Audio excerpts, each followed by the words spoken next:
first time or is every year? This will be available every year from starting this summer.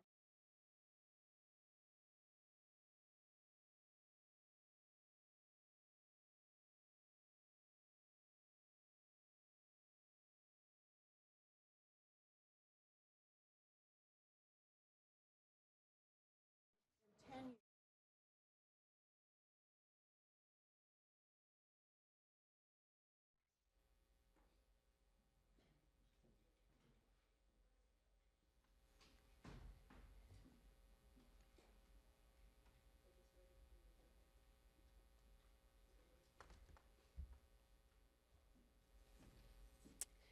Welcome, everybody. Hi, I'm Kirsten Schwab with the Texas PBS stations. I'm here to introduce Howard Morrison with the Texas Education Agency. Howard Morrison.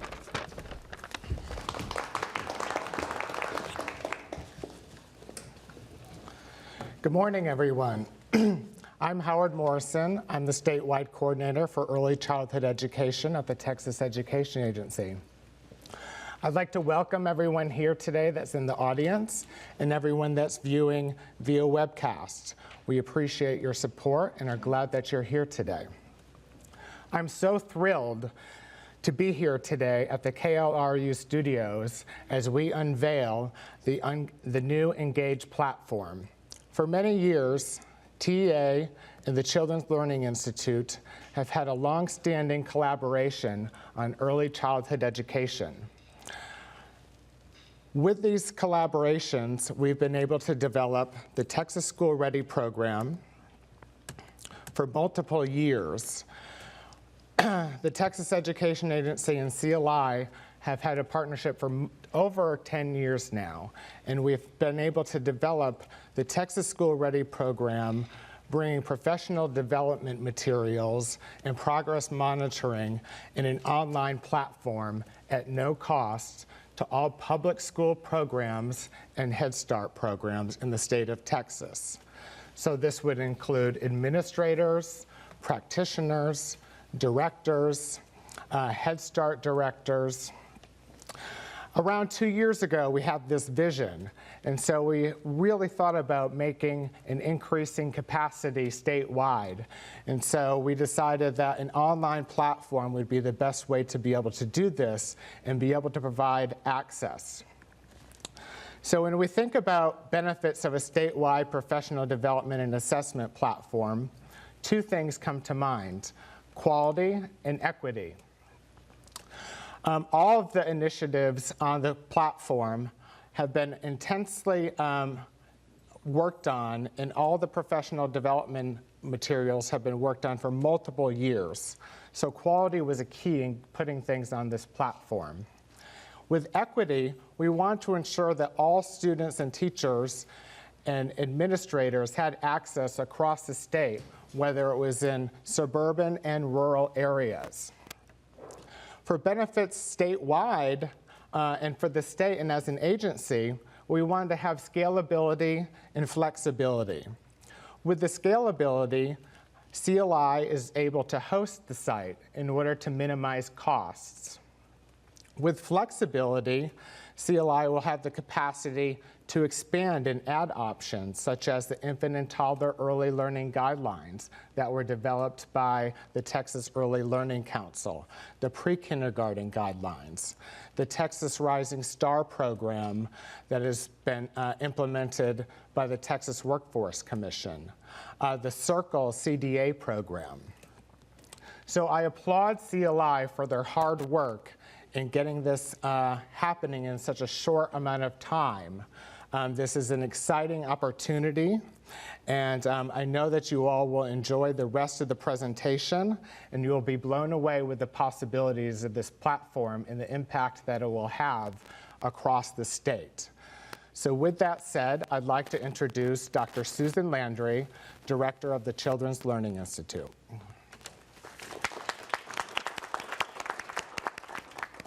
I don't know if I'm on or not. Am I okay? Okay, thanks, Howard. Good morning. It's really exciting to have gotten to this point.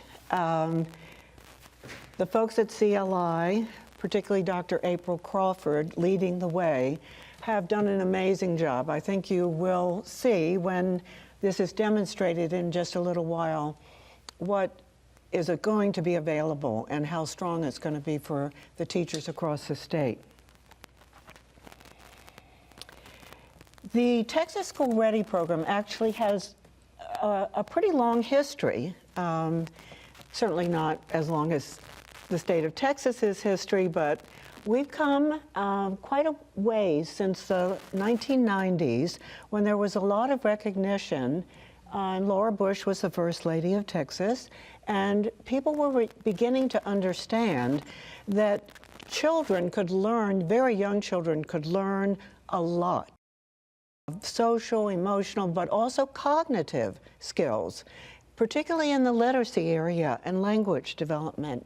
And we weren't having a lot of attention to that in our pre-K classrooms and in our Head Start classrooms. So that's when we came on the scene to start trying to work with programs across the state to get this sort of quality instruction integrated into classrooms that would promote particularly language and early literacy skills at that time.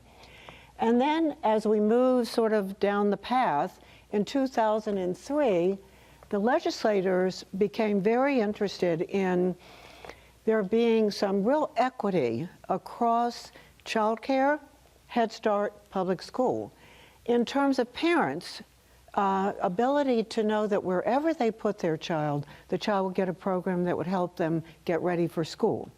So a request was made from the legislators to CLI to develop a research-proven program or set of resources that would help teachers have children ready for kindergarten no matter what their educational background, the teacher's education background, no matter what type of service delivery program that they were teaching in.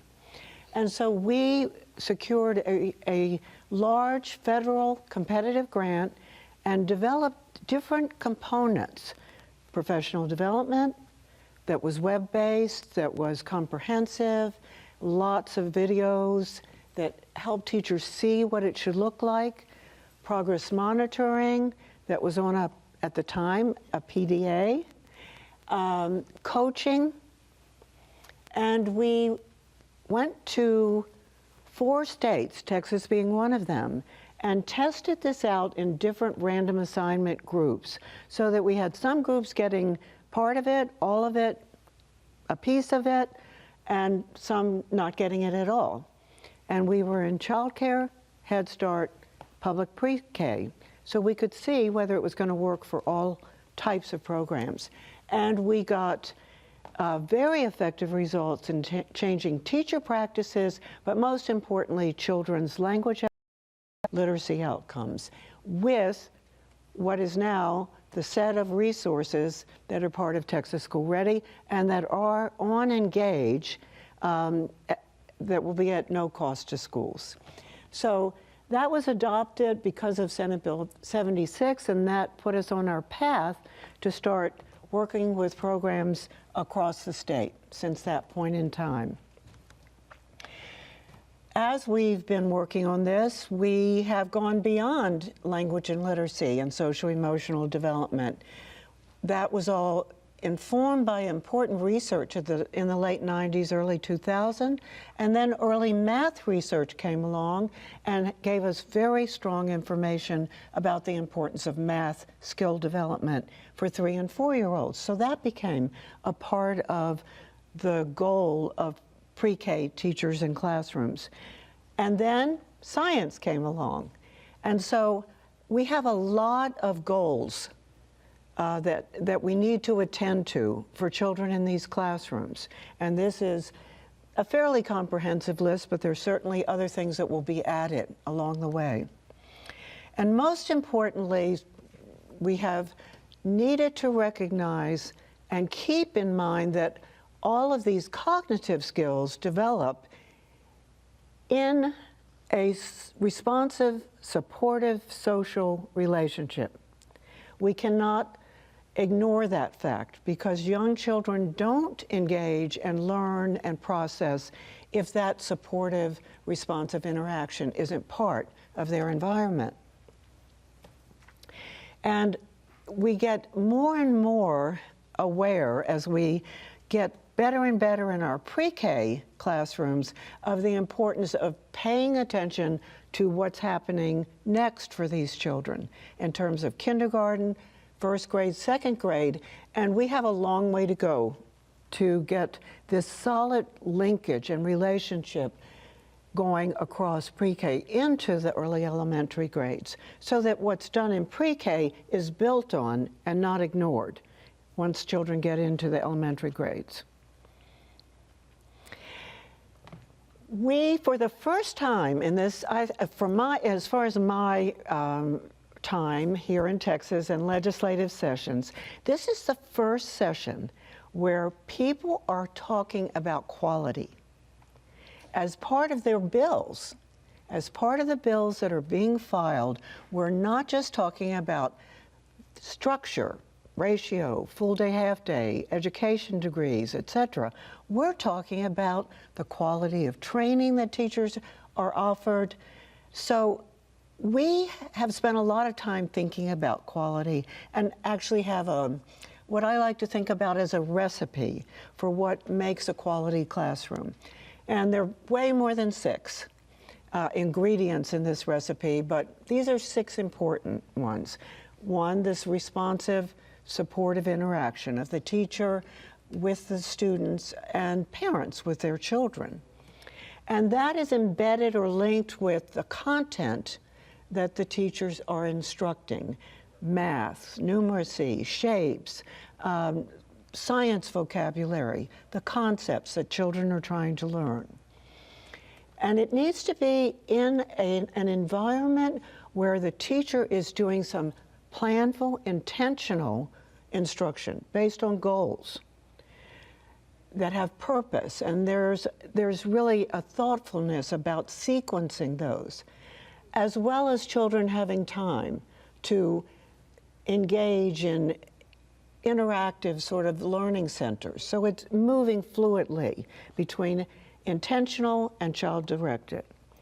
Flexible groupings, not always working with children as a large group. And this is particularly important for the children who enter lower in their development, particularly their language development.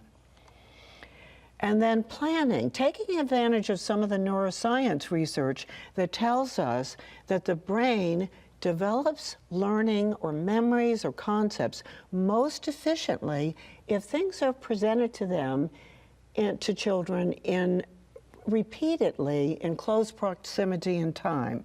Not exactly the same way each time, but possibly expanded on. But something is talked about in the morning, let's say Monday when they get to school, and then a little later on that morning, it's talked about again, it's referred to, it's brought in to another type of learning activity, and then again during the day later on.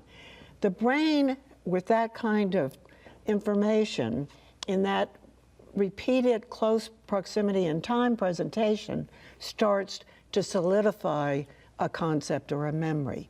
If it's not referred to again for days, that will be much less efficient. And then we need to use progress monitoring or teacher evaluation or teacher assessment. You can call it whatever you want. I mean, we get really hung up on the word we use, but they all, for us, mean the same thing. The teacher is using this to understand better where children are and to inform what he or she does with each child in the classroom. That is what this progress monitoring or assessment is about. So this is just a little schematic of the scaffolding. Huge white rectangle is the responsiveness, the support. It's all sorts of techniques, demonstrations, gestures that are holding the child up, that are supporting the child so that when this phonological awareness content is introduced or math construct is introduced, the child is much more likely to be able to take advantage of what they're experiencing because it's being present it with all of this nice support that you see in the white rectangle. And as I mentioned, assessing, monitoring is critical, and it's critical because it's going to help us understand who needs what type of instruction. Response to intervention or response to instruction has been in the elementary grades, but it's become very present in the pre-K grades also. And that assessment is what allows us to know who are the children that are in this 80% is a rough estimate, that do just fine with large group shared book readings, large group introduction to new experiences, new learning concepts. But then who are the children that need that small group, more specialized, targeted, not for hours on end, for 10, 12, maybe 15 minutes for learning a certain math or literacy concept. And so this happens daily, but for short, targeted periods of time, which we refer to as Tier 2 instruction. And then we know we have a small percentage of children, hopefully, that need more individualized and possibly referrals to specialists. We don't know how to do that or who needs to be getting that without the assessment. So this brings us to sort of the Texas School Ready, Engage inputs, what we feel is important to think about to support teachers to do all of this. This is a big, challenging job. It's complex. It's getting more complex by the day as the brain research tells us more about what's important to think about for how the brain develops in these early years. So we need to be supporting teachers to do effective instruction. School leaders need to be evaluating the teacher's skills, not to be punitive, but to determine what other supports are needed to put in place. We need really good curriculum, teacher-friendly, that has effective research-based scope and sequence. We need assessment to capture learning profiles for the purpose of informing instruction. This family engagement piece, big area of effort. And so that's something that Engage, Texas School Ready is going to pay a lot of attention to in the next 6 months with the further development of this platform.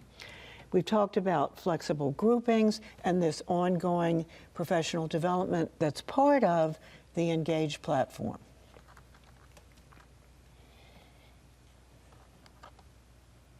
So we've got, in fact, in the Engage platform, there's at least 2 full years of modules that support teacher development across all content areas that we've talked about this morning: science, math, literacy, language, shared book reading.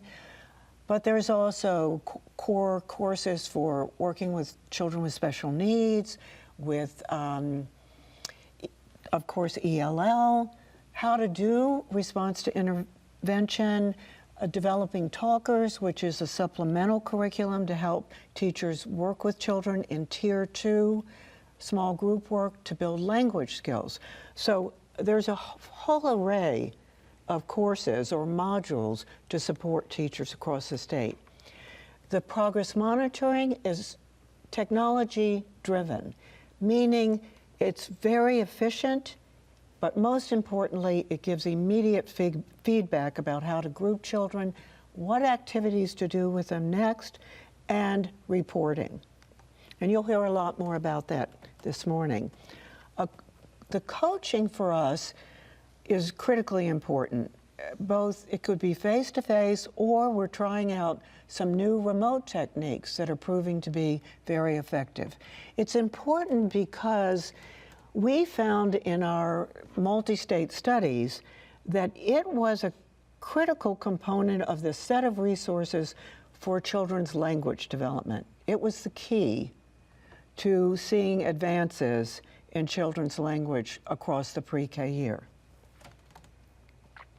And then from that progress monitoring, the State Center sees whether the trajectories of growth in these skill areas are moving in a steep enough way that the children will be ready for kindergarten.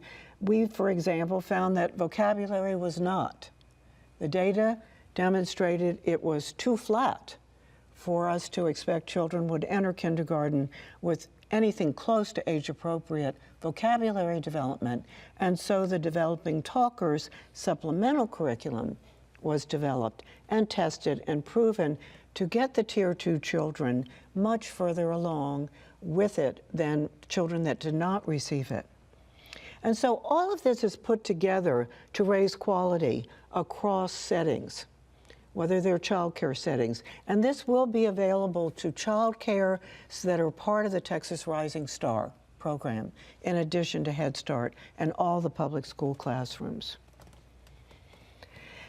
How do we know this works? Does it work? Well, I mentioned this study, and I have a pointer. And this was really a very complex, comprehensive study. It was done in Florida, Maryland, Ohio, and Texas.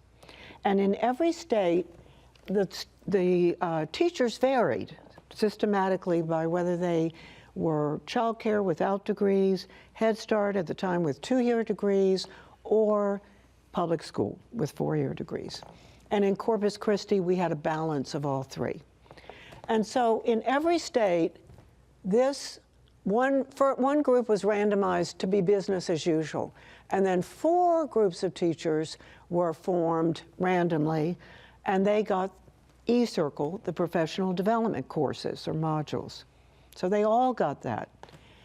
Whether they got other things or not, like the progress monitoring on a platform or a coach, they all did better, significantly better, in terms of teacher gains in instructional practices from beginning to end of just 1 year of the program compared to this business as usual group.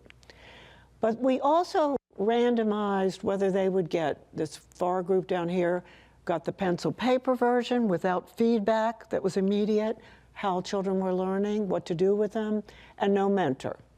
And you can sort of see how this is one of the lower groups. So these resources actually support the teacher to do better, not just the child. And if the teacher got a mentor, a coach, and the assessment system that's part of Engage that gives immediate feedback about grouping, what activities to do, et cetera, we had the strongest change and effect sizes that were actually very large. And that was the group that showed the best child outcomes.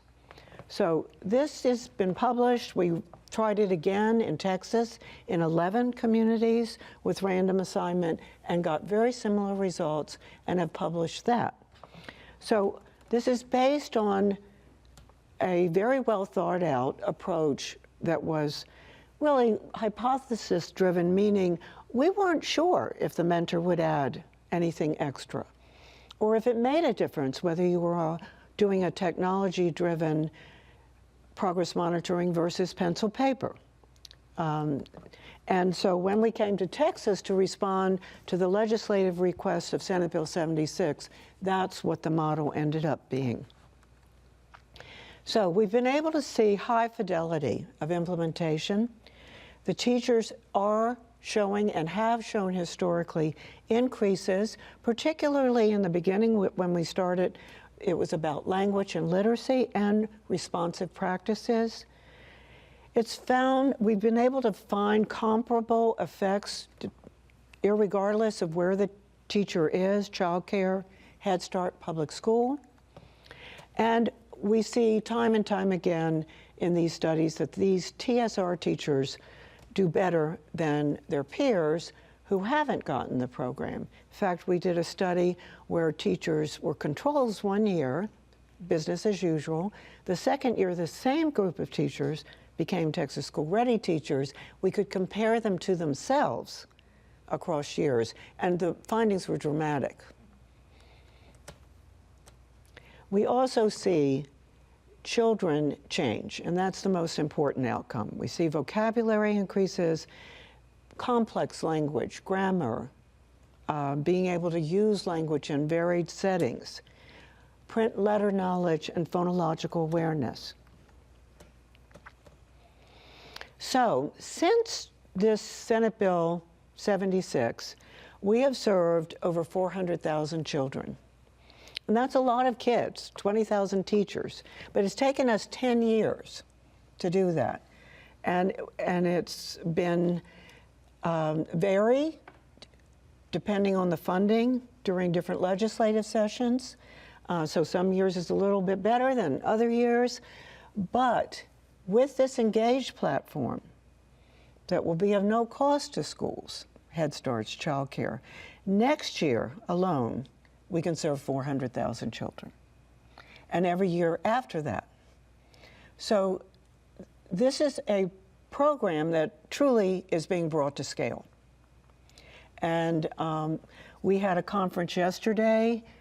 The National Chief State School Officer Conference is being held at the Hilton, and they asked for us to present this.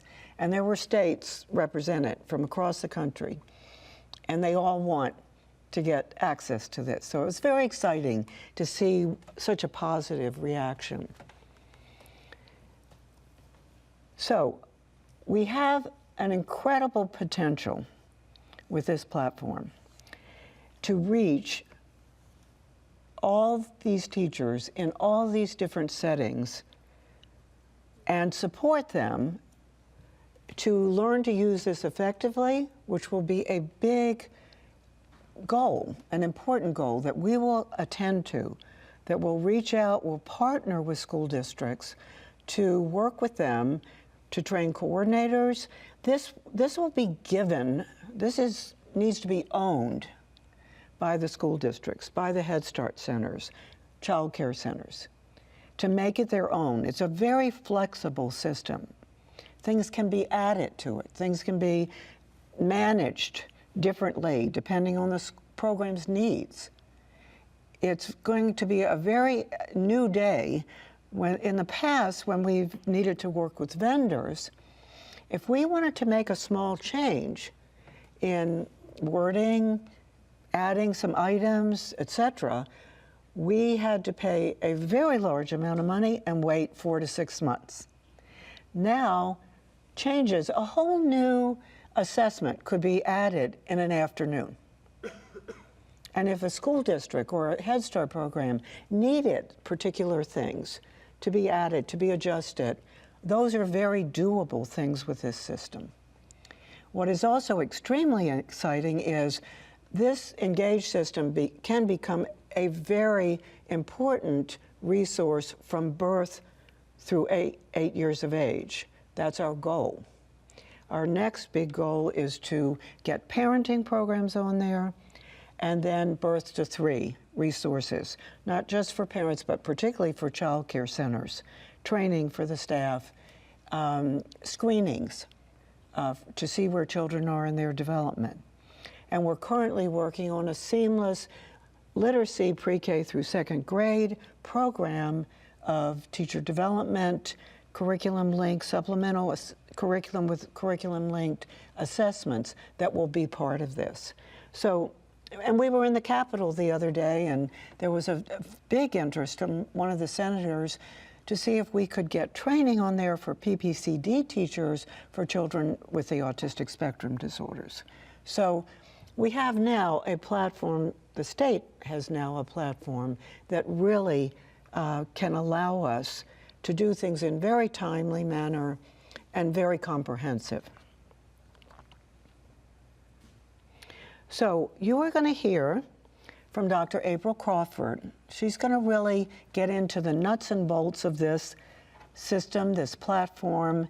It's hard to take in what it can do until she starts demonstrating how easy it is to work this system, how user-friendly.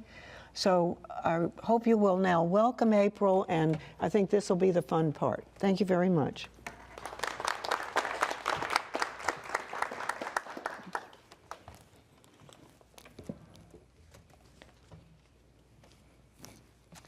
Okay, so Dr. Landry has really set the stage in terms of all of the theory and research that is behind all of these resources that are being made available to you guys across the state.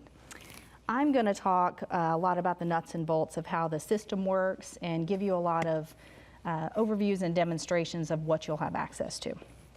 So this graphic just shows you the basic 6 components that make up the Engage system. So we have a set of progress monitoring tools that include a child progress monitoring tool and some progress monitoring tools for looking at teacher practice as well. The online learning content includes that very robust professional development library with 17 courses, and it also includes a supplemental activity collection that's called the Circle Online Collection. I'm going to show that to you as well. The administrative tools, I'm not going to have any time to show you those today, but what that means for you guys is we've built a suite of tools that let schools and communities manage themselves on Engage. So you won't be working with CLI as a bottleneck or anything where you're having to send all of your requests to, say, upload rosters or add and drop teachers or remove children or do, bulk updating. Those things, you won't even have to come to CLI to do that. Once you guys are established with us as a community user, you'll have all the rights to manage your own data. And that includes exporting your own data when you need it. There's a lot of really great data in the system that I think you guys will all have a real interest in extracting. And the reporting tools, part of that is extracting reports on teacher usage of the courses, being able to extract all of the progress monitoring information that you might need to incorporate into your own reporting structure. And we have a set of tools that I'm referring to as collaboration tools, and they're really designed to support coaching models or any type of structured intervention effort. So let's say you want to establish communities of practice and you want to have a shared space where teachers can go in and share video examples of their own instruction, or where a coach or a specialist at the school can go in and establish an assignment that they want to share out with other teachers in the program. That can all happen and be stored in this collaboration space, and I might have a few minutes to show you that today. And then the other thing is a set of authoring tools, and this is what Dr. Landry mentioned, that allows us to make very quick, timely updates to the system. And it's very powerful to be able to go in and develop new content completely independent of anyone else. So literally, if TEA has a need for a new assessment, or if CLI wants to develop a new course in an area that we've detected based on the data is really needed, we can go in and do that ourselves. So, and we've actually, this year with our pilot, we've already been able to customize some of this content and share things out with our pilot participants in a way that's pretty unprecedented.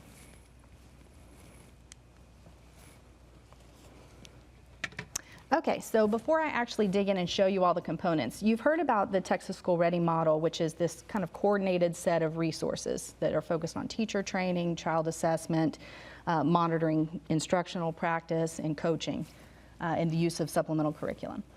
And what we want to make sure is happening as we roll this out to the whole state is that programs, you guys, can really feel some ownership over how you use the content. CLI will always be there to help you understand the research basis for how these things should be combined, what we think makes them most effective.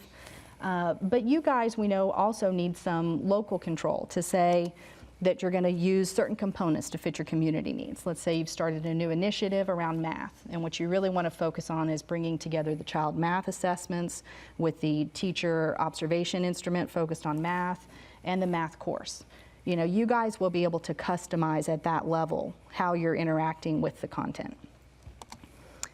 And you'll also be able to use this as just a great resource to supplement your own trainings. So maybe you have your own training series on early literacy development, and you host routine training events for this. Well, this is a wealth of content that you can integrate into those training events.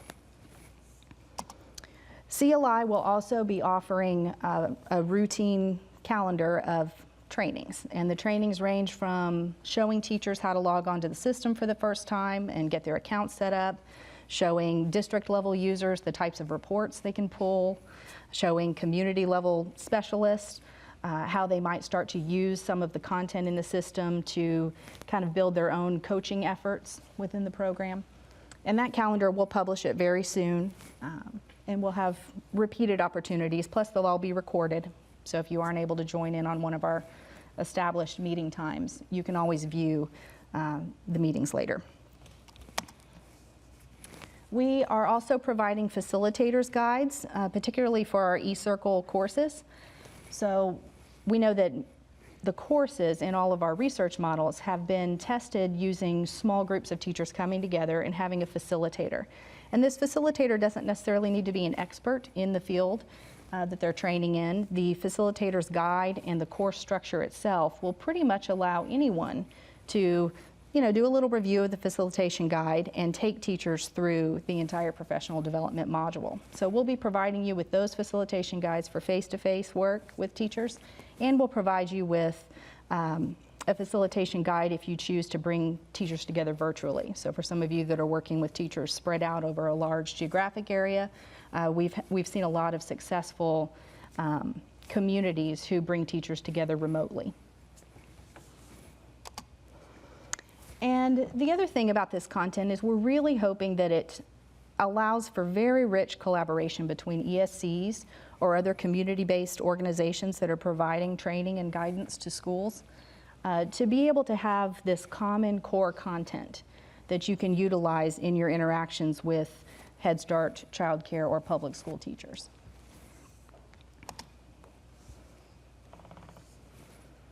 Okay, before I jump in to the website and actually start to show you the content, I just want to orient you to what I'm going to share today. You can think of the Engage on content as falling into this category of professional development resources, which includes that professional development eCircle library, the Circle activity collection, and a set of resources that can enhance coaching.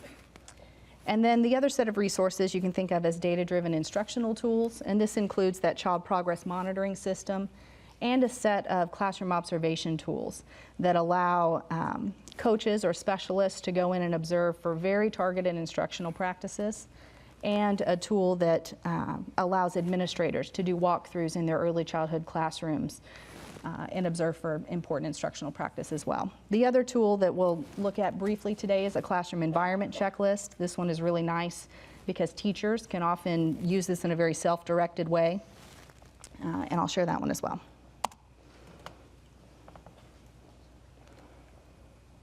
Okay, so you heard a little bit about eCircle from Dr. Landry, and this is just the list of courses that will be available to all of you. We have a block of courses that we think of as providing a foundation for responsive instruction, and it has courses on classroom management, social and emotional learning, understanding special needs, working with ELL children, and that course that Dr. Landry mentioned on pre-kindergarten response to instruction.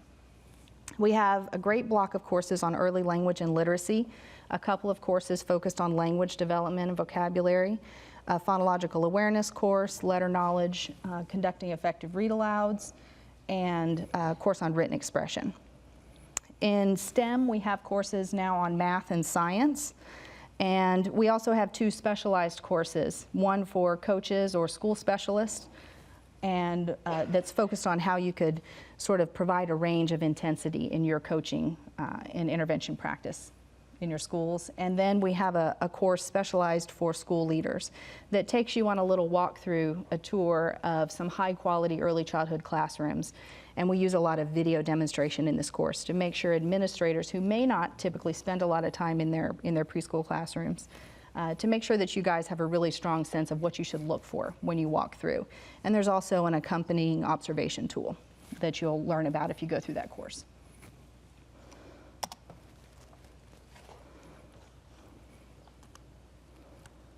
Oops. I'm going to jump on to the website. This is the Engage website. So once you get your login established, this is what we call the dashboard. This will show you what you have access to in your community.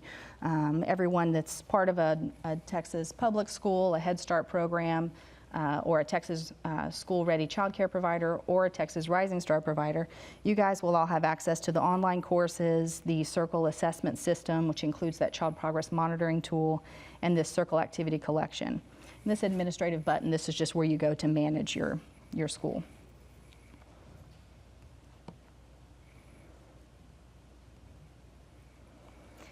The eCircle courses all show up in this, what looks like a very standard learning management system. It has all the features you normally see in these systems, a place to manage calendars if you want to schedule particular professional development trainings, or you want to schedule due dates for maybe a homework assignment or for posting something in a discussion board. You can do all of that through the learning management system here. It has a place for your forums or your discussion and posting areas. CLI will always be moderating some of these discussion boards, but you certainly will have access within your communities to establish your own discussion questions and moderate those areas yourself. So I'm going to just show you a little bit of the letter knowledge course so you can get a sense of how these courses are structured. And I think of them as being very sort of documentary style. We really have a heavy emphasis on using video and making sure teachers have really had an opportunity to see how it looks when it's done well. These are real classrooms. They're all filmed with real teachers. And I'm going to just jump in and give you a sense of the content. The courses all start with a nice overview that just lets teachers know what they're going to be learning about over the next several hours. Some of the course modules take, this particular module I'm looking at is paced out at about 2 hours. Then there's another portion of letter knowledge that's paced out at about 4 hours. So they all vary, and you'll be able to kind of use that as a guidepost as you're planning your own professional development. So the courses all start with this high-level sort of questioning and orienting. What is letter knowledge? Why is it important? What's the most effective way to teach letter knowledge? And teachers have an opportunity to read these things before they really dig into the videos. And then the courses start with a sequence of video where we get to see an expert. And these are nationally recognized experts in their fields. This particular expert is Dr. Chris Lonigan, who's done a lot of wonderful work around shared reading, dialogic reading, and early literacy development. And it starts with the expert giving a high-level overview, kind of setting the stage for what does the theory tell us in this area, why is this going to matter in your classroom.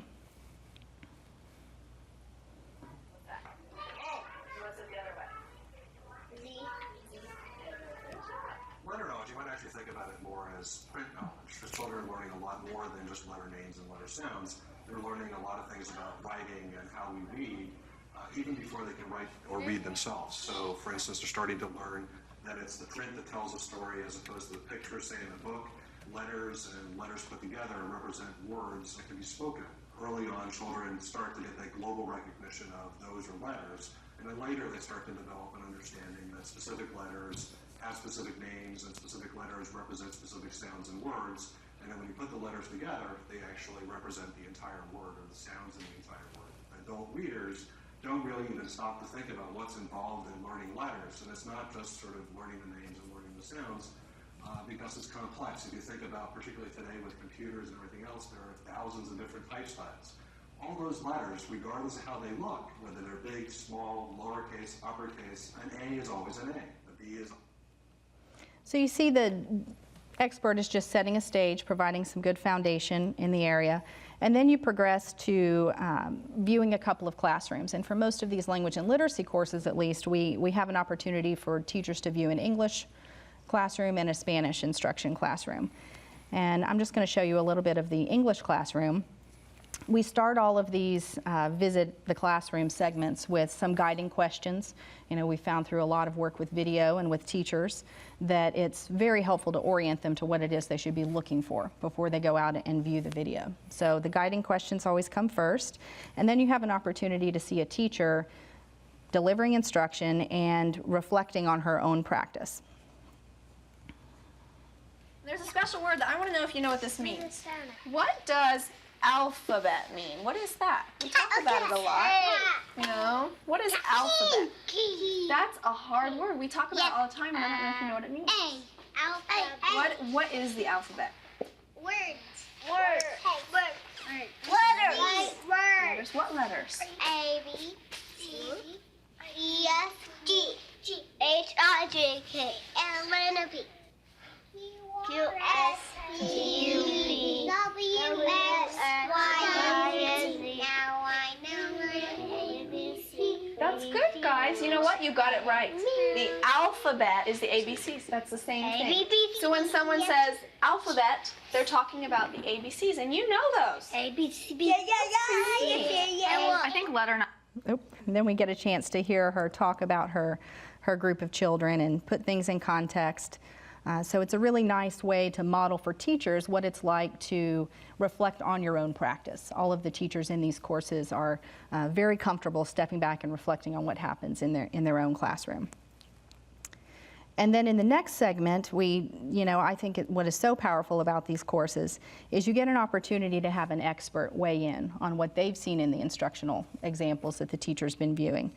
So in this segment, we get to see the expert, Dr. Lonigan, come back and say what's working, what could be done differently in some cases. Oh, sorry, I've gone to the wrong one. This is the Spanish classroom, so you get an opportunity to visit both. And then you have an opportunity to hear the expert. Angel is a really great teacher. She knows what children know. She knows how to keep them entertained, how to keep them excited, how to keep them interested, and she's good at tracking children's interests. So she knows when to step in, and she knows when to step back. She knows when to give time. She knows when to give an answer. Who's this? What does it start with? It's actually a nice strategy to ask a question and then wait a little bit. Charles. Nice job. It's also a hard thing to do. It takes practice to not expect an answer to come immediately. Angel, she's very good with the children, and she has a good idea of what knowledge they have. And what she's doing in that scene, I think, is really letting him sort of recover knowledge that she believes he already has. This is one mistake that a lot of people make with very young children, is that oftentimes they need more time to actually access the information that they have. And by doing that more often, by retrieving it on their own, then they can start to do it quicker and quicker. It's about a caterpillar. Do you know what caterpillar? So once you've kind of gone through this process in a number of these courses, you can kind of see what happens for teachers. It helps to make them very comfortable with the idea that the way we improve instruction is watching other people deliver instruction, reflecting on our practice, hearing experts or more knowing others provide feedback and guidance about what we could do differently. And then we move into a section where we kind of help them bring it full circle. And the teachers actually have an opportunity to check their own knowledge by going through a few video segments where they now are the person that's going to provide some feedback and some guidance about what could be done differently in this classroom. So here they go through a series of scenes where they watch an interaction or an instructional moment, and then they respond. They're the ones now who are in that role of saying what could be done differently in this scenario. And when they select a response, if it's not the right response or if it's just sort of an okay answer, they get some corrective feedback that lets them know why that answer isn't the best answer to this question. And then they all obviously get some reinforcement if they select the correct response. So it's really, what I love about it is it sets up, a culture of it being comfortable and beneficial to watch instruction, really reflect on it, be very thoughtful as you're watching. It makes it very comfortable to receive feedback and give feedback about instruction. So I think it's actually really powerful as just a tool in itself to learn how to be an effective observer and be good at reflecting. And then after they go through these scenarios, there are some other things that I think make the courses really fun. We have a lot of great, you can't always capture everything in a video. So we've got some really great fun illustrations, scenarios of things that, kind of a slice of life in the classroom. We often depict some of the more challenging things that you run into when working with young children. And again, teachers have an opportunity to answer these questions and receive corrective feedback if they didn't select the right answer. And then once you get through the course itself, every course in more than one spot has a place for sharing your ideas. This is where CLI has already embedded some primary discussion questions that we think map nicely onto the content. And your teachers will, obviously they can go in and respond to these prompts, and you guys at a community level can decide who would moderate that, or you can work with CLI to find someone that can moderate those discussions for you. And then the courses all end with a really great section of resources. The teacher's treasure chest has tons and tons of resources you can print. Many of the activities that they see happening in the courses, they can then print all of the resources that you need to be able to implement those activities. Maybe there are picture cards or print resources that you need to print. And then there are other just informational documents, additional learning resources you can print in this treasure chest. So that is the basic structure of the courses.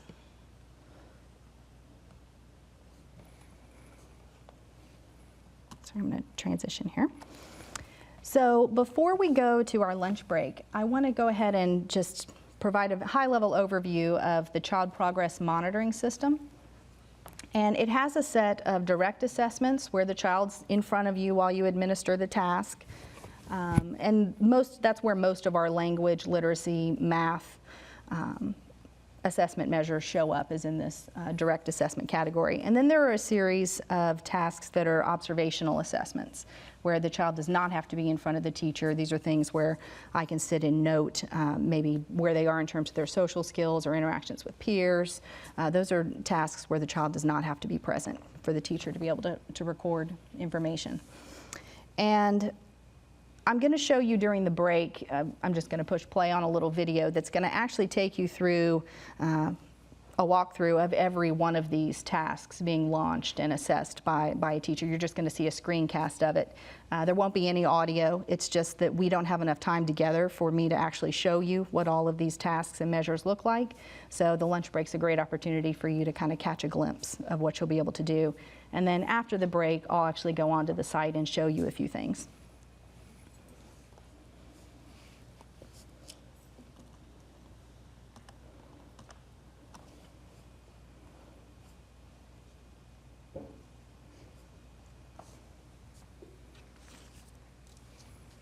So right now it's just someone's logging on, finding their classroom, and then once they hit play, you'll get to see the assessments displayed.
That's an important question. Yeah, because that was kind of.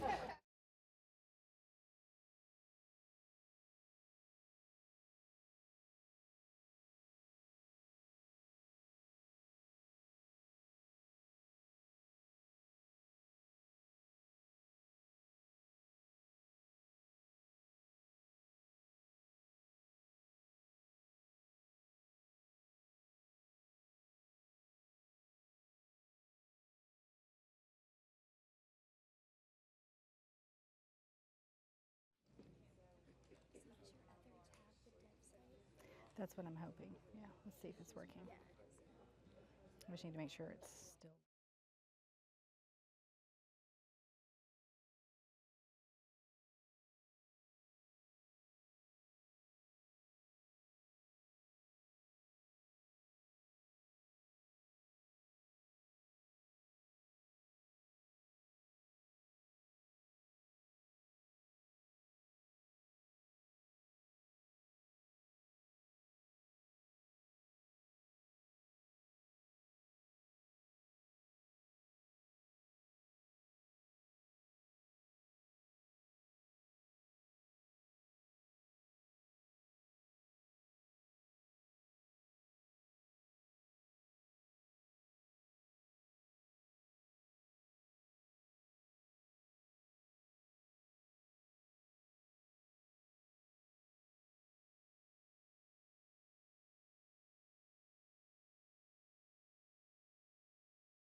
Good.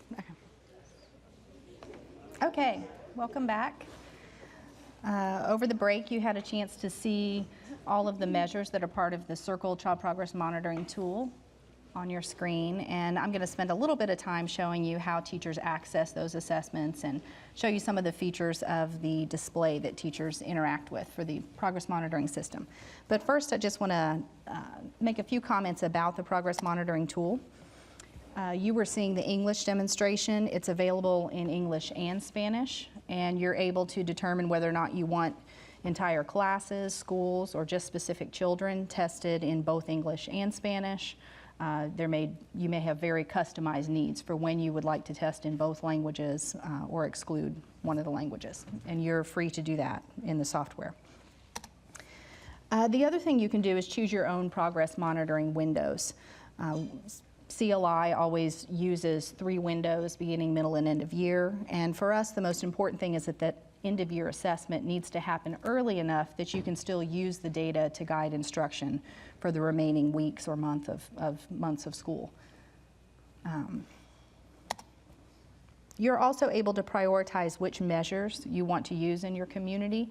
As you might have noticed, it's a very comprehensive progress monitoring system.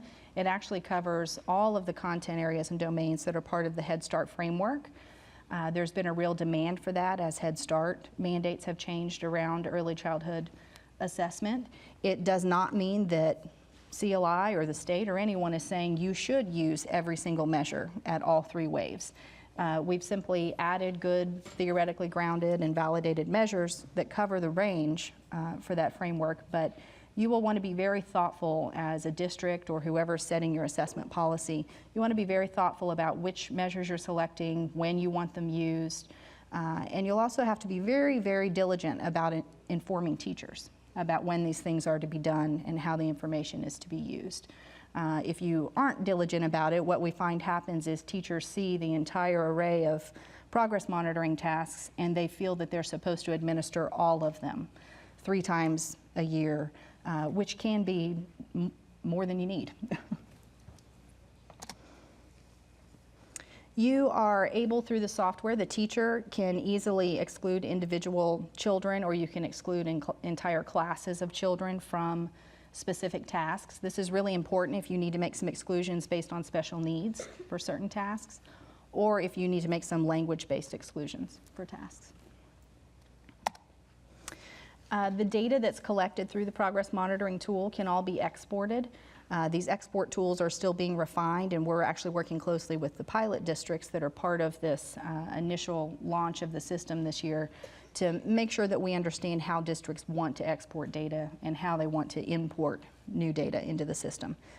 But you'll have all the tools you need to be able to both use the online reports, which are pretty extensive, and then also you'll be able to export that data and use it in other systems you have. I'm going to jump on and just show you some of the features of the assessment tool.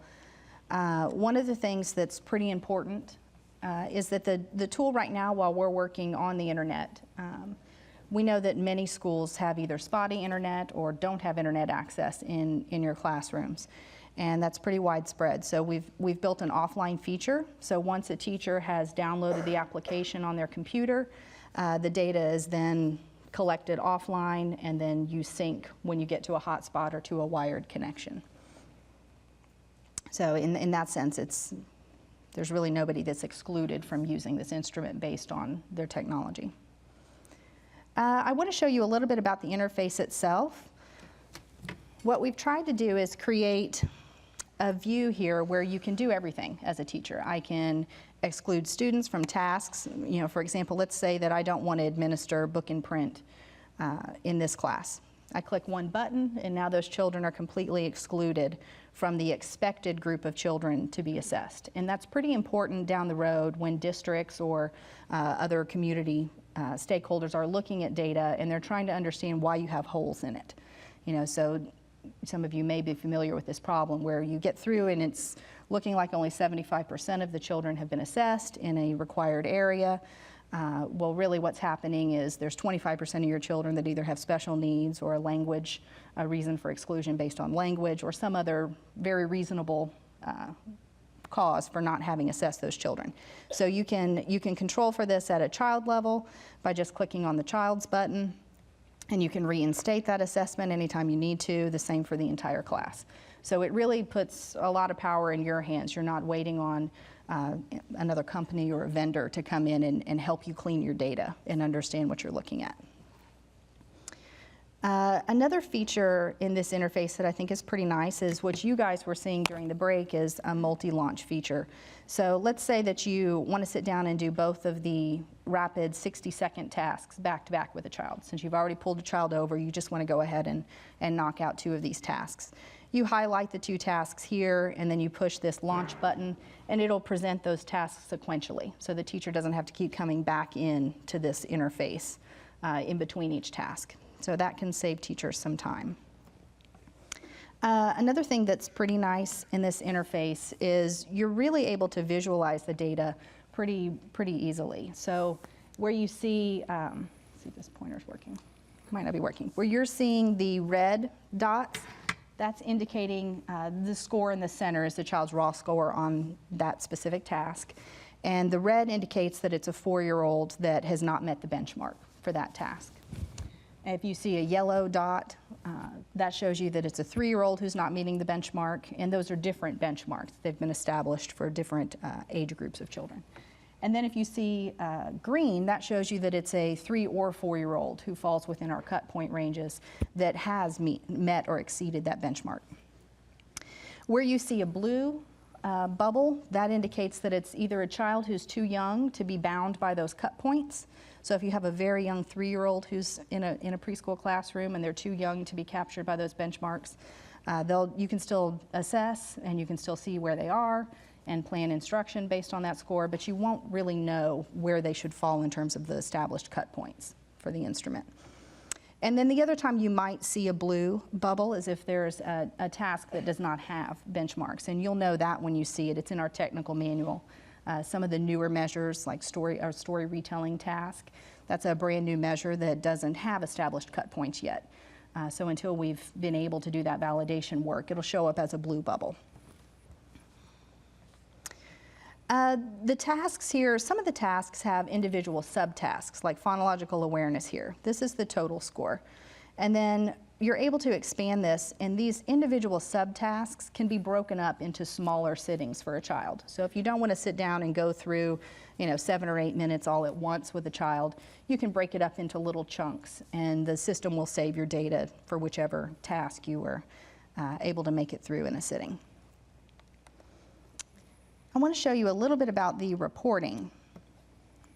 Also, if you're testing children in both English and Spanish, it's very easy just to click this button up here and switch to your Spanish view.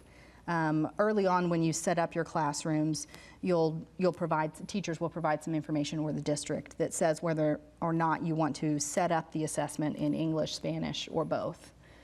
So if you're doing dual language or bilingual instruction and you want both, you'll just toggle back and forth from this view.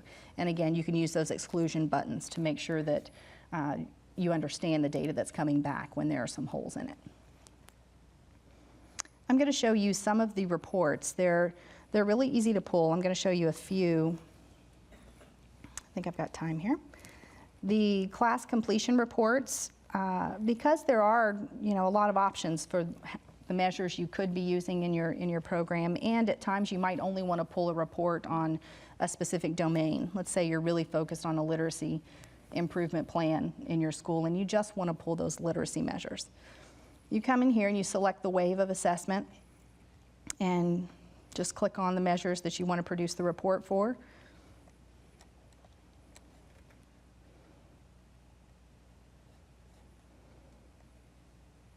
And this is showing you the number of students that were assessed, of those that you expected to assess. And then this down here shows you the percentage of students who met that age-related benchmark for each of the individual tasks that are part of a phonological. This one is the phonological graph.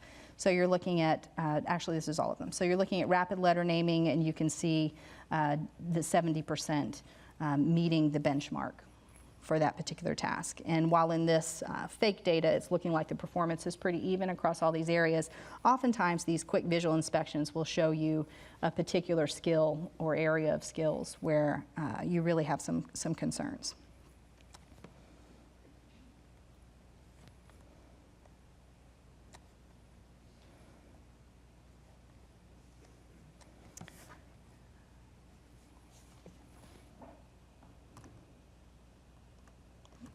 That's the one I wanted. Okay, so that's that report. This is, again, the benchmark report.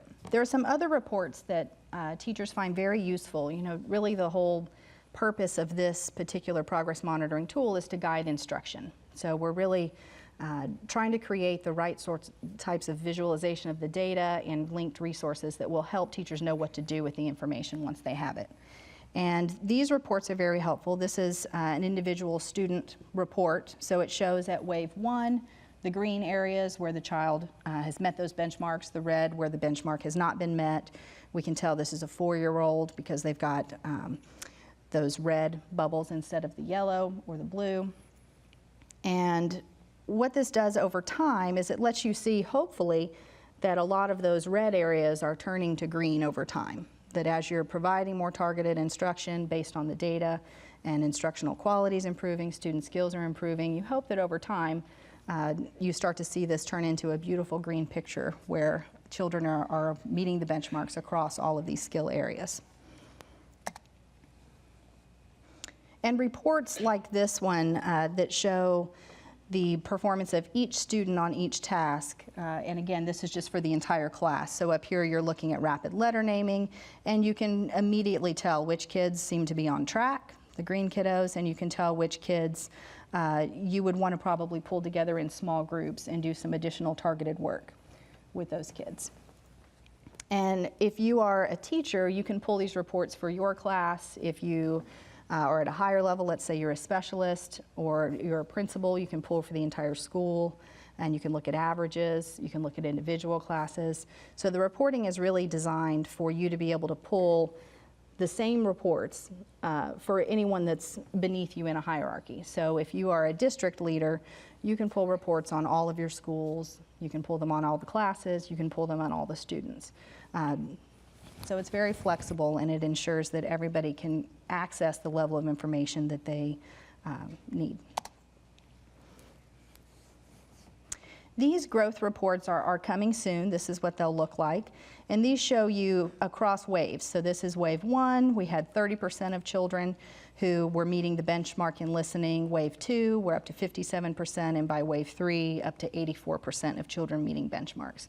So these are really useful for looking at those larger trends within your program and within your school, where you start to see, as Dr. Landry mentioned earlier, that there's not enough of this growth over time. That's where you know you've got to adjust. You either need new professional development opportunities, new coaching opportunities, a change in curriculum, something more targeted to try to make some movement across that particular skill. I'm going to show you the grouping tool, which is really, I think, pretty exciting for teachers.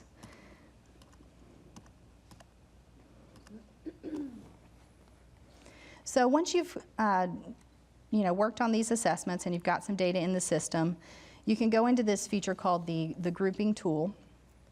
And what it does for teachers is it takes those students who were below the benchmark, the age-related benchmark for each task, and it groups them for you automatically. So we see that in rapid letter naming, this student, Corbin and Miguel, have not met the age-related benchmark for rapid letter naming.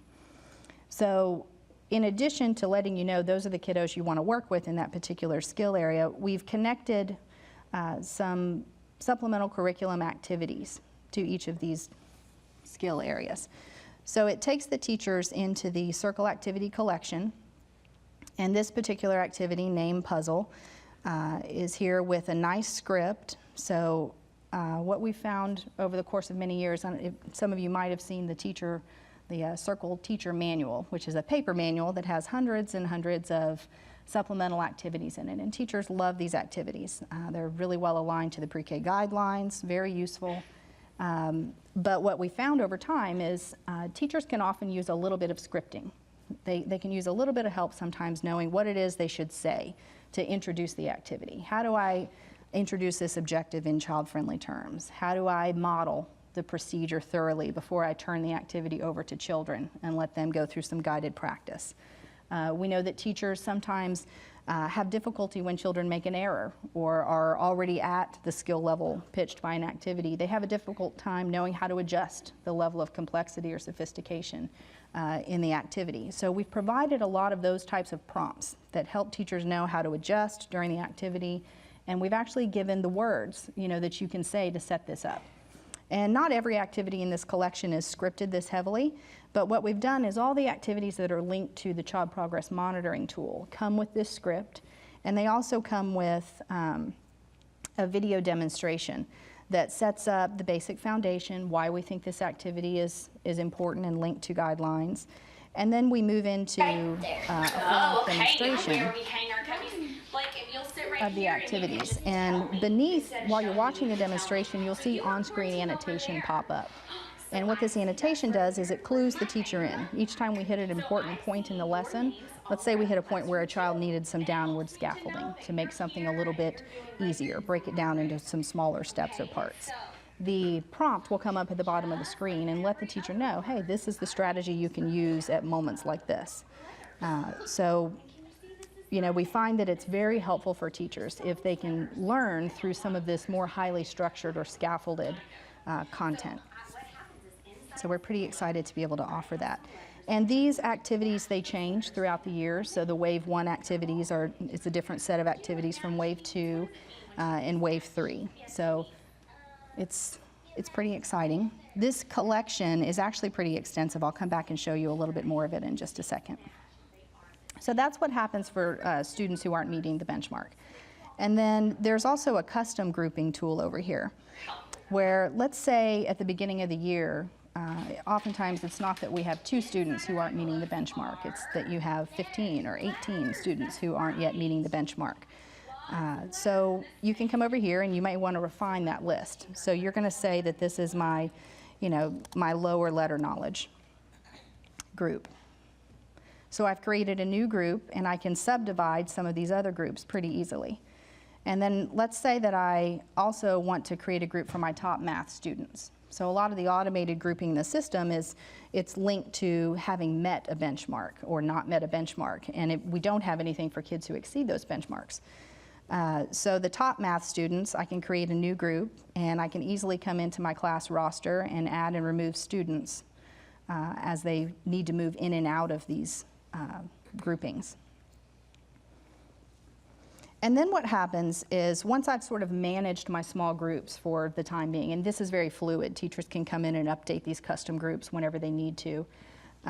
You can come in and you can pull this report, which it's really nice for teachers because they can print it off, and then when they're conducting, say, small groups, they have the scores right in front of them for where children were on their last progress monitoring assessment, and they're able to have a quick reminder of which of those activities they're supposed to be looking at or thinking about as suggested activities in small group, and it gives them a space just to document how things are going for each child while they're working in small group. So, and this type of note-taking can be very helpful if they want to go in and refine some of those custom groups. So maybe they've identified some children who seem to be really improving and they want to move them out of a particular group. This is a really great way for teachers to be able to organize that work.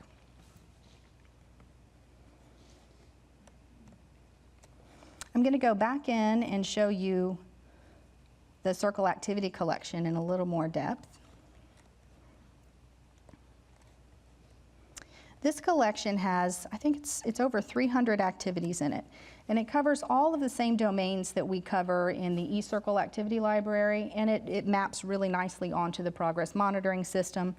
The introduction provides a lot of great foundational information, and each one of these sections has its own written introduction, rationales for the area, how it links with early learning guidelines. So there's a lot of learning material in here for teachers in addition to all of the great activities they can try out. I'm going to show you just another one of those activities. Anytime you're kind of browsing through this collection, wherever you see these quotation marks, that's showing you that this is an activity that has one of those scripts. And where you see this little play button, it's showing you that this is one that we have a video recording for. And over time, the number of lessons that have these script options and that have videos, that will continue to grow. We started with about, I think, 100 of these that are on there now with the videos and scripts. And that'll just continue to increase over time as we have, more time to continue to develop it.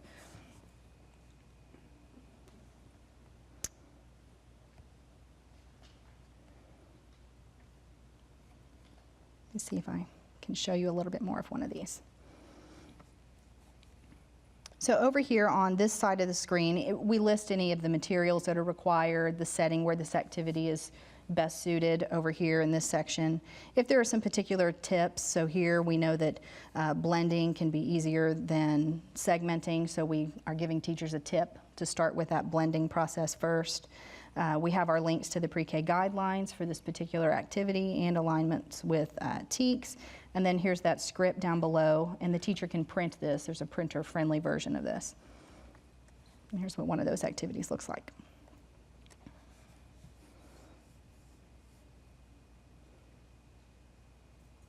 Boys and girls, this time we're going to play with this word doghouse. Okay? Everybody say doghouse. Doghouse. Doghouse. We're going to take part of doghouse away. Okay? We're going to take part of doghouse away.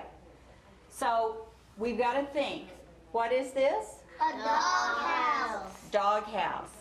So when You can see it's a very explicit approach to the instruction, making sure that teachers really understand the importance of modeling, thinking aloud, kind of really taking children through what it is they're supposed to be doing before turning it over. So this is the Circle Activity Collection. And this is one of the first collections that if you guys register for Engage soon, that resource is already online and available for all of you to access.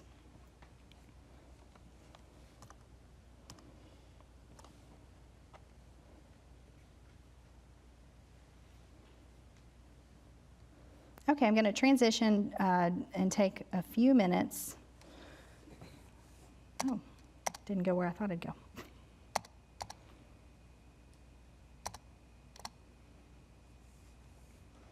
Okay, I'm going to share a teacher observation system. It's called the Classroom Observation System, and it's a very specialized tool that we designed with coaches and specialists in mind. It is adapted from our teacher behavior rating scales. For any of you that have used observation instruments in the classroom, one of the things that we found in our early work with Texas School Ready, as we went out and trained our coaches to use the teacher behavior rating scales, was that once you've gone out and collected this observational data, which is often in the form of ratings, so you may rate something on a scale from low to high or infrequent to frequent, what you find is that you've got some very global information in your hands. You know, so maybe I walk away with my TBRS tool and I'm able to say, we need to improve the quality of print and letter knowledge instruction. Well, you know, the sky's the limit. There's a lot that may need to happen in that classroom in order to improve print and letter knowledge instruction. So what this tool does is it really breaks down all of the individual teaching strategies that both theory, research, and our own experience with the teacher behavior rating scales tell us matter in terms of moving teachers toward more high quality practices. And it takes all of those strategies, puts them in one online tool that you can use both to track your observations in the classroom and to set goals, very targeted instructional improvement goals. And the behaviors I'm going to show you, we've aligned them all with the pre-K guidelines, and we've also gone in and added very, very targeted video demonstrations of each of those instructional strategies. And again, the idea is just to make sure that if you're going to set something as a goal for improvement, that you've given a teacher a real opportunity to see how it looks, you know, when it's done well.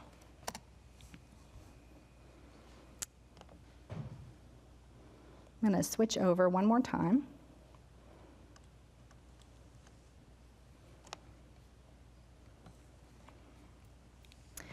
Okay, so the way this tool is structured, you can go in and you can do this, you know, live. This is again one that you could do while you're in the classroom, or you could do it on what we use. Some people prefer a paper pencil version, and then they enter tracking information later. So it's really whatever you prefer. It covers all the same domains that we've seen through the eCircle library, the Circle Activity Collection, and progress monitoring. I'm going to show you a little bit of how the Read Aloud section is structured. Here you can see these are very targeted strategies that teachers can learn to implement before reading a story, so the setup portion. And these are things like talking about book and print concepts, activating prior knowledge, explicitly introducing a new vocabulary word, using a child-friendly term, asking for predictions, providing an explicit purpose for listening.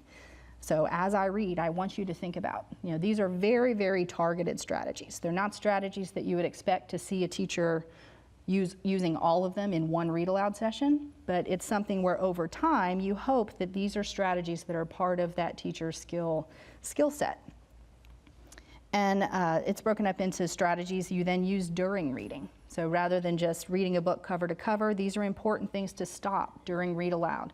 Ask higher level thinking questions, repeat important vocabulary words, and following up on predictions. These are all very, very targeted strategies that we know contribute to high quality read alouds. And this system really is a way to say, I see this one happening. I've been in the classroom, I'm observing this behavior. And you're able to just check all of these indicators.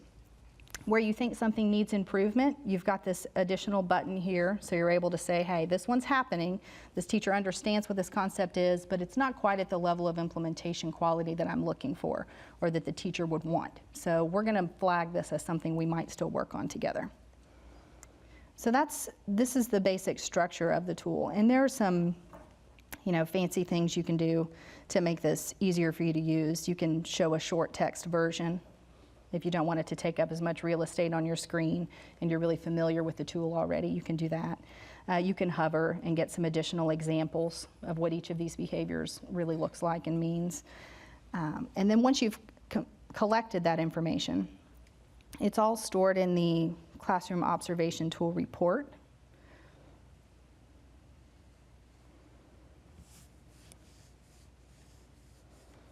And the report is really designed to let you track over time what's happening in the classroom. And it's really intended to be very collaborative with the teacher. The idea is that teachers can direct a lot of their own learning once they understand the range of instructional strategies that are important for them to learn to implement. So when you come through the COT report, we've color-coded. There are many, many instructional strategies you could focus on, years worth of strategies and areas for improvement and development. So we've leveled them. So the purple behaviors are ones that we think of as being very foundational. You should get these things in place first before moving on to these level 2 and even level 3 behaviors. And many of the level 3 behaviors, these are master teachers, and some of these strategies even scale really nicely into kindergarten and first grade. So the tool can really carry teachers for quite a while in terms of their professional development. And what happens with the instrument is over time, you'll have this nice record running of practices that the teacher has shown when you've been in the classroom. You can come in here and you can set goals. So all I have to do is click on one of these behaviors and it gets added to my goal set. And then over time, there's another interface that I won't show you today that allows you to track over time which goals have been met. So let's say you've got a goal in your district of really improving the quality of phonological awareness instruction. You've looked at your data, children are not doing so well in this area in your district, so you've got an intensive effort to improve instruction. You might assign eCircle courses in phonological awareness, start using some of the resource activities in the activity collection. And then you might also come into the phonological awareness section of this tool and set some very targeted instructional goals. The other thing that happens in this system is teachers are provided a report. And the reports show all of the goal behaviors that they're currently having their goals set. And those are populated up here at the top.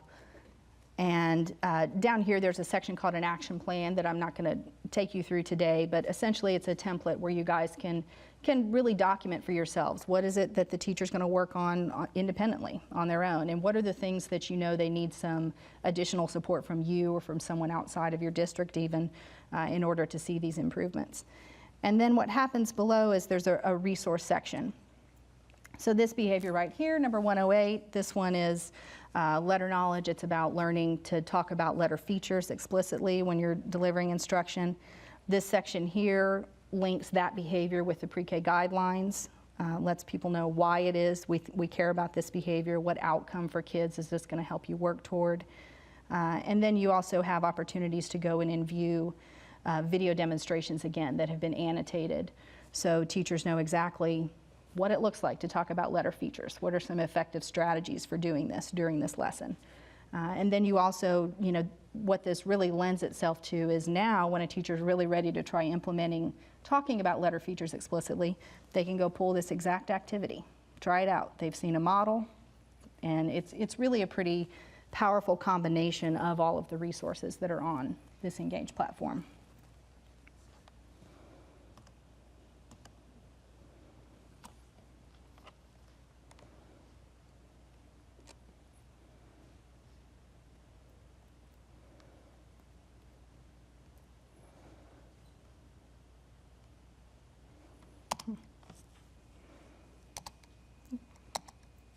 I'm going to skip ahead a little bit to some of these other reports. One of the things that we found is really useful about the COT is as you're setting these improvement goals, it's really nice to be able to pull reports that show you over time where the improvements are happening.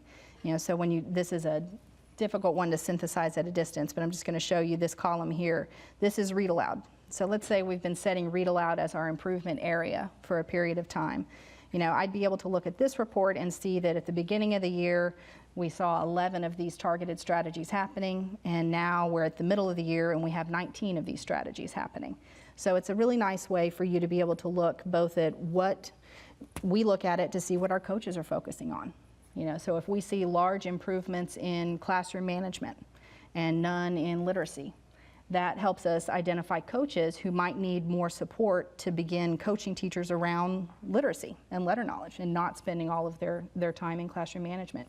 So it's really a powerful source of data for you to figure out what's happening in your classrooms.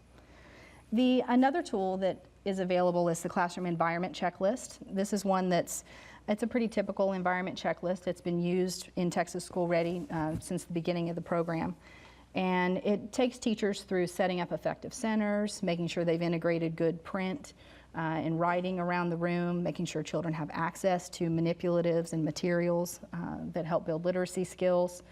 And teachers really take to this tool because it's so explicit in terms of the physical changes that you can make in the classroom that once they've received the checklist, they can almost run through the classroom themselves and start to modify and make many of these changes without a lot of outside assistance.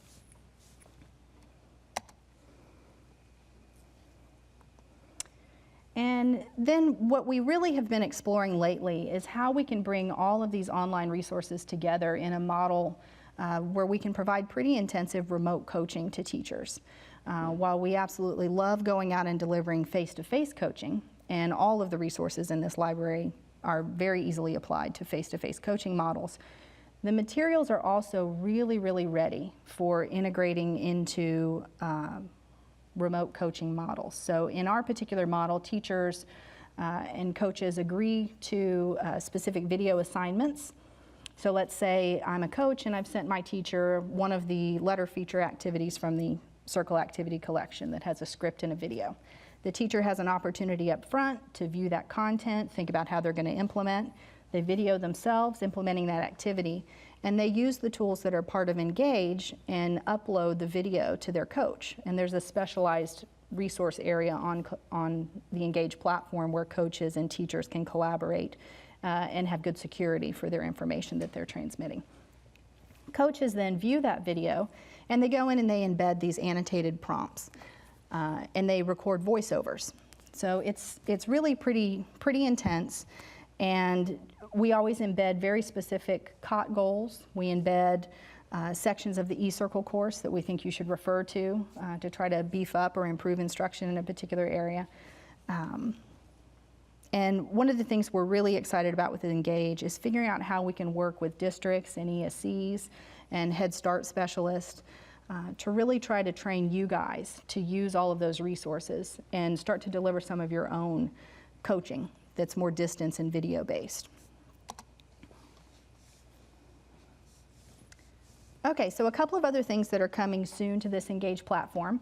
One thing we're really excited about, the Texas Rising Star system has gone through a pretty major revision. The assessment tool itself has been heavily revised. And we're very excited that we're going to be able to host that data collection instrument on the Engage platform. It's going to be an amazing opportunity for the state, for the Texas Workforce Commission to be able to look across the state and identify trends in quality across all of the local workforce development boards. And the other thing we're really excited about is it means that all of the child care providers that enter into that voluntary system will automatically have access to all of the resources that are on this platform. So it's really, it's a much richer level of online support than I think most of these child care programs are used to seeing. And it helps ensure that child care, Head Start, and public schools all have access to the same high quality research-based resources. Another thing we're really working on over the next few months and through the summer is integrating some parent tools. So TEA has a real interest in making sure we have a strong parent engagement component on the platform. Certainly all of the parents who have children enrolled in a classroom using the progress monitoring tool, they'll have access to view their child's reports through this system. They'll get their own parent login. Teachers will provide the PIN or the access needed to link them to the child's data. And beyond that, though, we really want to start to provide just great parenting resources.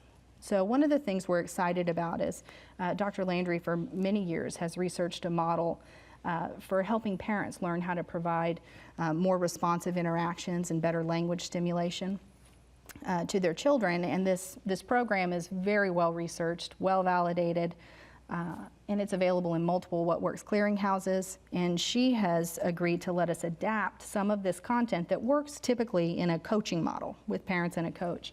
She's allowing us to adapt some of that content to make it work for parents in a self-paced fashion. So it's not exactly the same program, but it's the same great research-based content. So we're really, really excited. Over the summer, we're working on getting some of that content ready for parents. And the other thing that will happen over time as we really start to expand on the Texas Rising Star resources and the parent engagement resources is, as Dr. Landry mentioned much earlier, we know that we've been very focused on preschool, which is wonderful, but we know that to really help a lot of these kids, particularly in language development, we need to start much earlier. So this statewide platform really gives us an opportunity to start developing resources that will help people, parents and teachers, working with children that are, from birth to 3.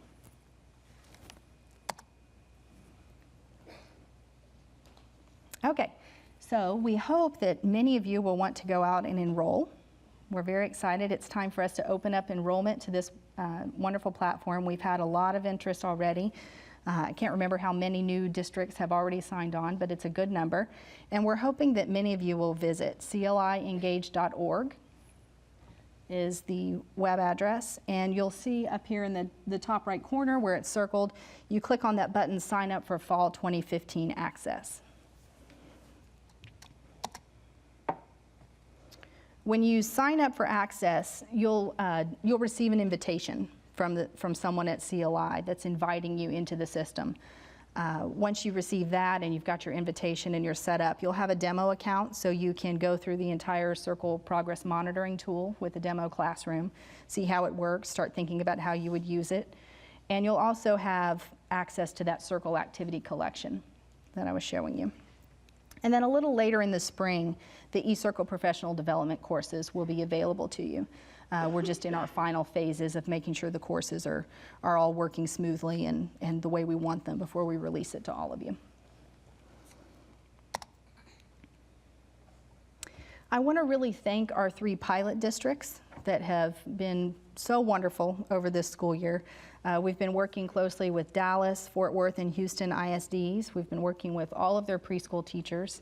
And in HISD, we've been providing the child progress monitoring resources to their kindergarten teachers. So we really could not have done this without their participation. And all of the wonderful feedback that comes from their specialists and teachers is really going to make the system that we roll out to the rest of the state much better. And I want to go ahead and transition and introduce the early childhood manager from Houston Independent School District, Janice Dingayan. And she's going to share some words about her experiences, and then we'll move on to a Q&A session.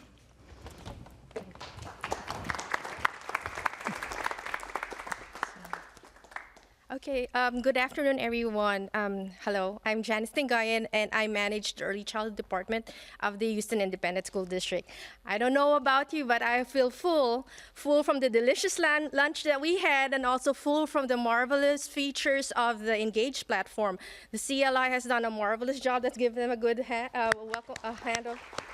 big round of applause. So, I just want to talk about our experience with CLI. As you know, we are one of the 3 districts that piloted the assessment together with Dallas and Fort Worth ISD. As you know, Houston Independent is the biggest school district in Texas. We have over 15,000 pre-K students and 750 teachers, not including the special education teachers. So a total of almost close to 800 teachers. However, most of our special education classes did not administer the circle assessment. In the beginning of the year, we had the BOY, which we refer to as the Wave 1. As you know, April has gone over Wave 1, Wave 2, Wave 3, so that would just correspond to the BOY, the MOY, and the EOY, which is the beginning, the middle, and the end of the year. In the beginning of the year, since it's a pilot, it was a rocky start, and there were some technical issues, but you know, CLI has been so supportive, and with the leadership of Miguel Gallegos, I want to thank Miguel, because, you know, we can easily submit a help ticket and they fix it for us. They have done a tremendous job of improving the platform. Teachers at first, everybody, you know, is resistant to change, and we have been using another system, an online system as well. As you know, only babies with wet diapers really like welcome change. So it was really hard for us to embrace it totally. But now our teachers are just so happy to have CLI. It's like a one-stop shop, like Target. You know, you need something for cooking, you have it. Something for fishing, you have it. And CLI is all-inclusive. So after you give the assessment, it's online, you do it one-on-one, you get immediate feedback after you've tested the kids, and the assessment are quick and easy. So you have reporting results, and you can print out the student scores, you can print out your class scores. Administrators at a school can compare one teacher's results to another teacher's results and use that for them to collaborate, because maybe one teacher has strategies that they implemented at the classroom that they can share with the other teacher. So us in the administration building, it's also good for us because we can see the district results and we can compare, you know, how schools are doing. So really it's good because you have the Spanish, you have the English, you have resources online. April went through the videos that you can access, the materials that you can access. There are just so many great things that you can use. Everything's right there at your fingertips. All you need to do is just go to the platform. The support is there. And so I'm excited. The one thing that we're excited about is that it's free. And teachers love free stuff. So thank you, CLI. Thank you, Jan. So now we're going to transition to questions from you all. So for those of you who are here in our studio audience, if you want to come to the mic and line up and get ready to ask some of your questions, we're also taking questions online, and that address is CLI Engage at uth.tmc.edu. So if you're watching online and you have a question, you could submit that question to that email address, and we'll be answering both. So if you have questions from the audience, go ahead and line up. We'll bring our experts back up.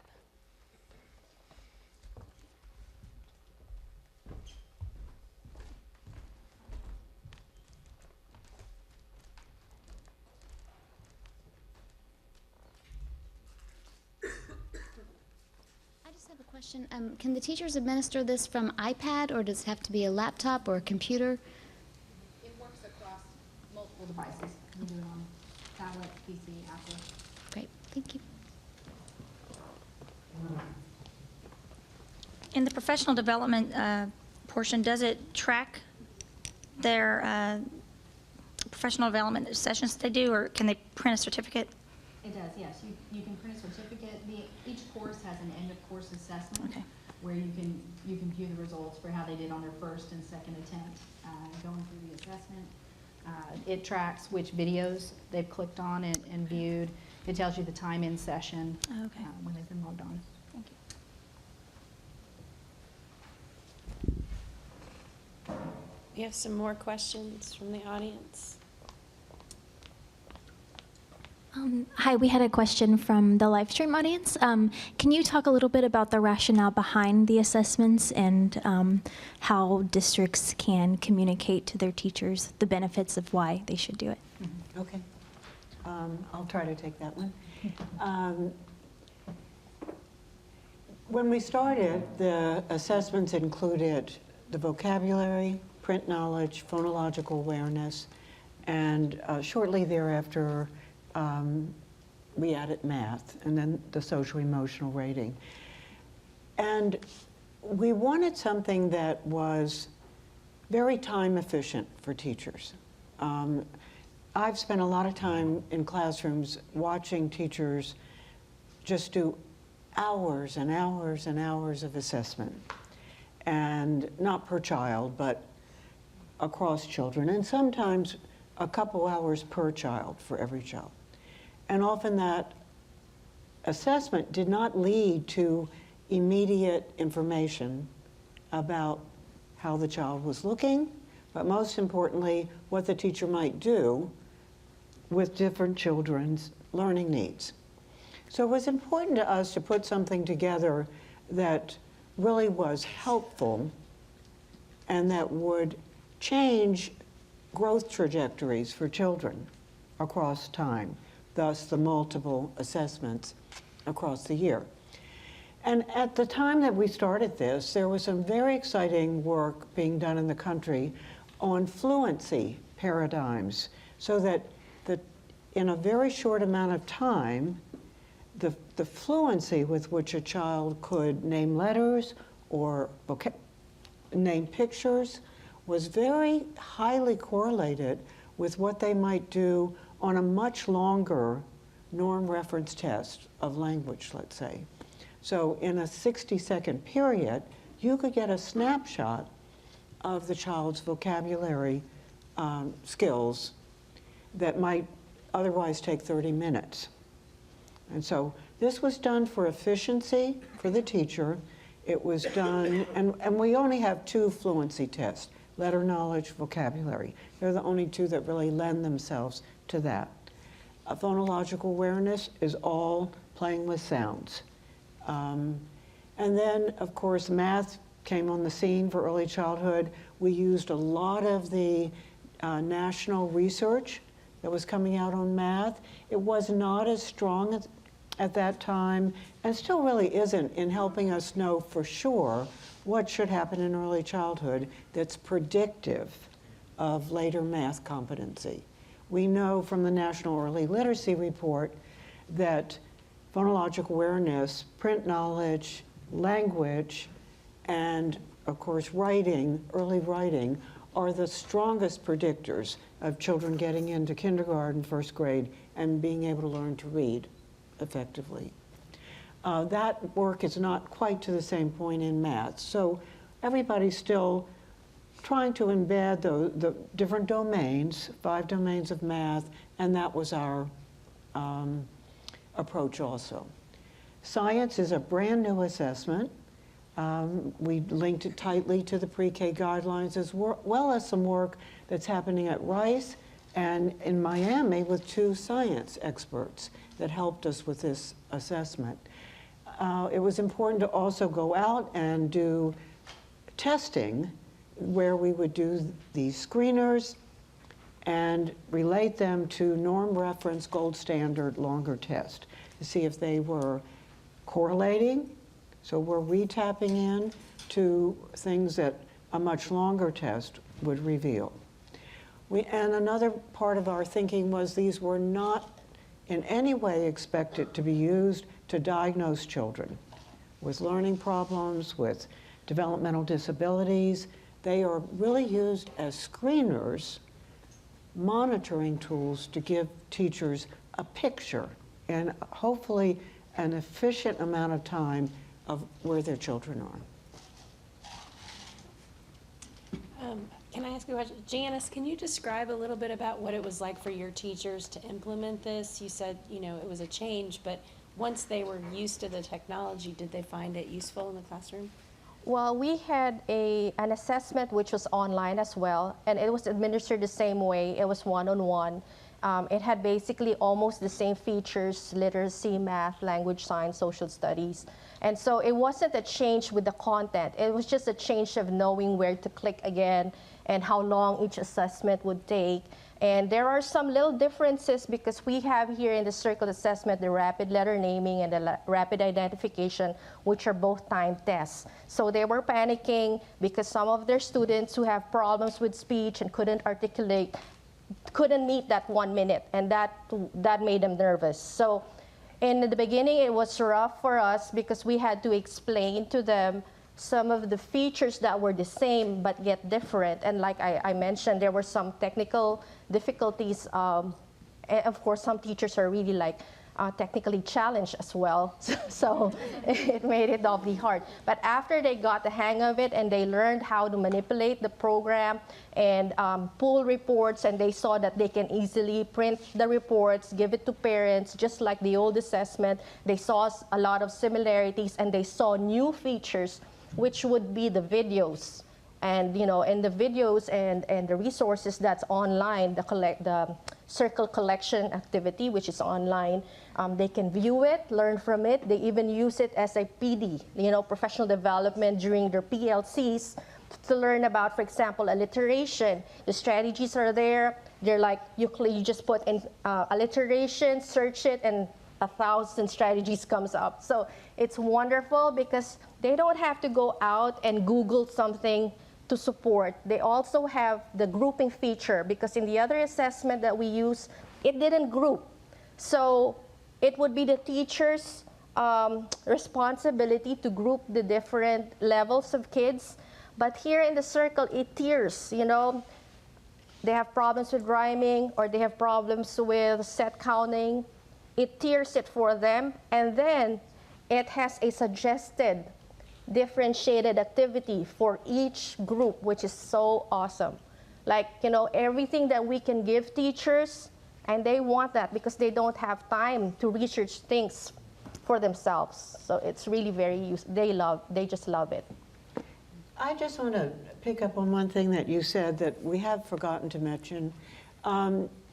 We do have a document for the timed test, the letter naming vocabulary, where for certain problems, speech problems, processing problems, there are accommodations. And we will definitely share that. You have another question? How secure is your website regarding data storage and access? Very secure. UT, we're located in a medical school, so all of our data protocols were accustomed to HIPAA, an even higher level of data security than is required for FERPA or for school-based information. So the data is very secure. To get onto the site, you will have to have a Google ID, and you can get one of those just by signing up with Google. Many of you probably already have some kind of a Google account for something else that you do. That Google account is just used to authenticate that you are who you say you are. And once we authenticate you at the community level, it is, the data is contained within your own hierarchy, your organizational hierarchy. So you can't see anything that's at a level above you. So if I'm a teacher, I can't see anything outside of my classroom. And if I'm a principal, I can't see outside of my school.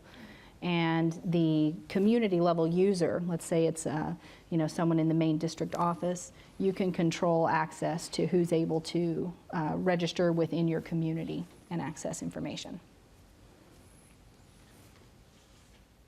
We have another question? I know your focus is mainly with the pre-K with the pilot program, but you also involve the kindergarten teachers. Could you tell me to what capacity you involve the kindergarten teachers? Mm-hmm. Janice can talk a little bit about what they were doing in kindergarten. So in HISD, we don't have a kinder readiness screener just yet. So because we were thinking this would be helpful to teachers to know what skills the kids are coming in with, this kind of assessment would help teachers differentiate instruction for their kids. And so we took the end of the year pre-K assessment and used that as the beginning of the year screener for our kinder kids. About 10,000 of our kinder students did the assessment at the beginning of the year, and this was very useful for the teachers to determine their skill level. So that is how we use it. We use the end of the year. Now for next year, since we already have the end of the year pre-K, only new or incoming students who are new to HISD will be administered the assessment. And I'd like to add something having directly to do with this need for districts across the state. Many people know this, but some may not. TEA was awarded a federal grant last year that's in collaboration with CLI to develop a comprehensive kindergarten screening, entry screening measure, set of measures. And it's in the process of being developed. We're partnering with lots of school districts across the state currently to test out items and find the ones that need to be thrown out because they're not working very well, to really develop something that is across all areas that we've talked about today, but specifically for early K entry. It will be housed on Engage, and the ultimate goal is to build out across time the types of things we talked about today for pre-K, activity series that might be linked to it, ongoing progress monitoring that would happen after schools use this Texas KIA, it's called. But it will be ready.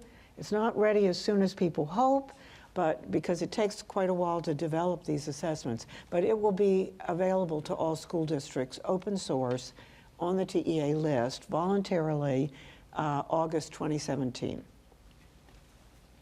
I would also add, if you're working with children who are entering K behind, which many of you probably have some kids that are entering K behind, all of the resources in here for pre-K, most of them I would say, they're very appropriate activities to use in your kindergarten classrooms for those kids.